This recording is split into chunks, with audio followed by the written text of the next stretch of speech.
Welcome guys to another video feature of a South African living abroad. And today I'm going to be discussing the applications you're going to need on your phone to survive in Japan. First and foremost, if you haven't yet subscribed to the channel, this is Sitembiso Nkosi, all out in Japan.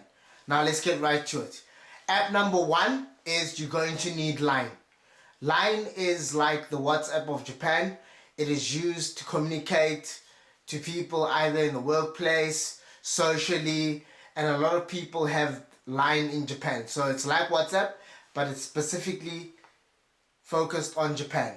So there is Line in Japan, there is WeChat in China. These are apps that are built in these native countries to communicate with other people. Number two, you're going to need Google Translate, especially if you haven't learned the language. When you go to the store, the convenience store, you can take a picture in Google Translate of the food that you're going to eat to find out what it needs or what is inside the food itself.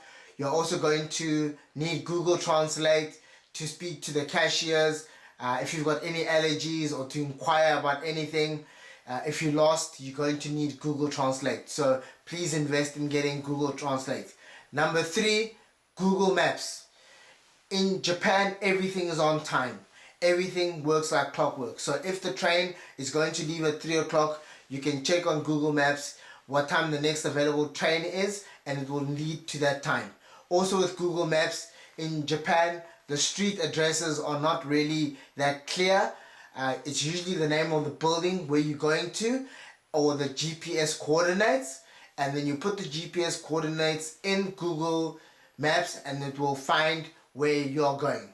Number four, if you're into dating, then you're looking for a partner in Japan, then apps like Bumble, which is very foreign friendly because a lot of the foreign people in Japan are on Bumble. You can use Bumble or you can use Tinder, and there's a number of other apps in this regard, but the two apps I'm going to speak about initially is Bumble and Tinder. A lot of Japanese people are on Tinder, and often there's a language barrier with Tinder itself, because if you don't speak Japanese, then it is hard to specifically match with someone.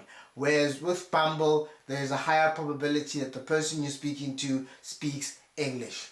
App number four is Wise or Revolut. So if you're looking to send money back to your own home country, either South Africa or whatever country you're looking to send money to, then Wise is a very good app to have to send money back home.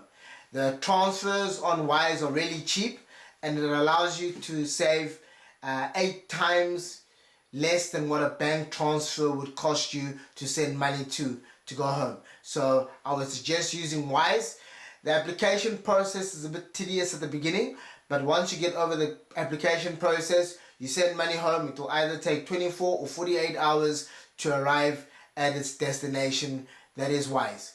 I don't personally use Revolut, but I hear a lot of people that are from Europe and also America use Revolut a lot in Japan. The next application we are going to be talking about is, we've mentioned Wise, we've mentioned Google Maps, we've mentioned Google Translate, we've mentioned Revolut and Wise, we've mentioned Line, and last but not least, the apps that you're going to need in Japan is Duolingo, Memrise, or Japan Podcast. Duolingo is very good for memorization and for small words that you want to start acquiring in the language, so it will improve your vocabulary. And Japan Podcast 101 is fantastic for starting to learn the Japanese through a podcast and sentences, and is also great for learning the alphabet. So those are the applications you're going to need to live in Japan.